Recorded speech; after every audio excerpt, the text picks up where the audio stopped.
আজকে আমি চলে এসেছি মাসির বাড়িতে। মাসির বাড়ি গিয়ে দেখলাম মাসি একটা রাধাকৃষ্ণ মন্দির তৈরি করেছে। মাসি আগে বললো যা দেখে মন্দিরটা কেমন হয়েছে। আমি গেটটায় প্রথমে খুলে দেখি বড় একটা সিংহাসন তৈরি করেছে, যার মধ্যে এখনও ঠাকুর প্রতিষ্ঠান করা হয়নি। সিংহাসনটা পুরো নজর কাড়া ডিজাইন করা আছে। আমি তো ফিদা, তোমরা কমেন্ট করে জানাও সিংহাসনটা কেমন হয়েছে। আর কত সুন্দর দেখো, বর্ডারটা পুরো গোল্ডেন কালারের হরে কৃষ্ণ লেখা আছে, আর তার উপরে ময়ূরটা আর ডিজাইনটা সামনের দেখতে পাচ্ছি। টোটাল পুরো কাজটা হাতের তৈরি করা, কোনো মেশিনের দ্বারা তৈরি করা না। প্রায় 1.5 লক্ষ টাকা খরচা হয়েছে। আর সিংহাসনটা দেখে কিন্তু বোঝা যাচ্ছে না মোবাইলে এত বড় সিংহাসন।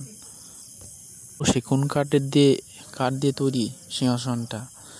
আর এছাড়া দেখতে পাচ্ছ তোমরা মন্দিরটা খুবই সুন্দর হয়েছে। নিচে টাইলস লাগিয়ে চারপাশে 4টে ওয়াল 4 রকমের কালার, আর সিলিংটা খুব সুন্দর ডিজাইন করেছে লাইট প্যাট লাগিয়ে।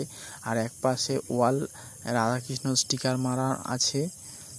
বিকেলে আবার মার্কেট যেতে হবে গপু আনতে।